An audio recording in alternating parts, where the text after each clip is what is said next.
মায়ের খেলো দুঃখ নাই। ওরা বলেছিল বাংলাদেশের ব্ল্যাক ইন্ডিয়ার মাটিতে আমি জীবন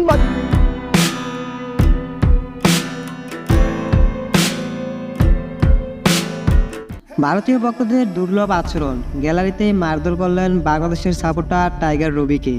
ভারতীয়দের উগ্র আচরণ, কানপুর ভারতের বিপক্ষে দ্বিতীয় টেস্ট সিরিজ। ঘটনাটি দুপুরের লাঞ্চ বিরতির সময় গ্যালারিতে বসে খেলা দেখছিলেন টাইগার রবি। আর এমন সময় ভারতীয় কিছু ভক্তরা তার উপর হামলা করে, আর এমনটাই স্বীকারোক্তি করেন তিনি। তাকে এতটাই মারধর করা হয়েছিল, ব্যথায় সে মাটিতে লুটিয়ে পড়েছে। পরে তাকে ধরাধরি করে গ্যালারির নিরাপত্তা বাহিনীরা চেয়ারে বসিয়ে পানি খাওয়ানোর চেষ্টা করেছিলেন। কিন্তু মারধর করার সময় কোথায় ছিল নিরাপত্তা বাহিনীরা, তার কোনো হদিস নেই। আইন শৃঙ্খলা বাহিনীর তৎপরতা আসলে রবিকে কানপুর স্টেডিয়াম মেডিকেল রুমে নিয়ে যা। বহিরাগতদের যদি মারধরি করেন তাহলে আপনারা কেন এই খেলার আয়োজন করেন? আকাশের দিকে তাকিয়ে আছে মুশফিক। মাঠ ছেড়ে দৌড়ে পালানো ভারতীয় প্লেয়াররা। প্রিয় দর্শক, ভারত বনাম বাংলাদেশ তৃতীয় টেস্ট সিরিজ অনুষ্ঠিত হয় আজ সকাল 11টায়।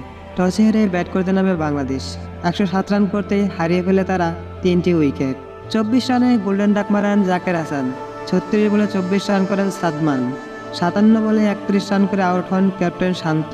বৃষ্টির কারণে খেলা বন্ধ থাকা দ্বিতীয় টেস্টে প্রথম দিনে 107 রানেই থেমে যায় বাংলাদেশ।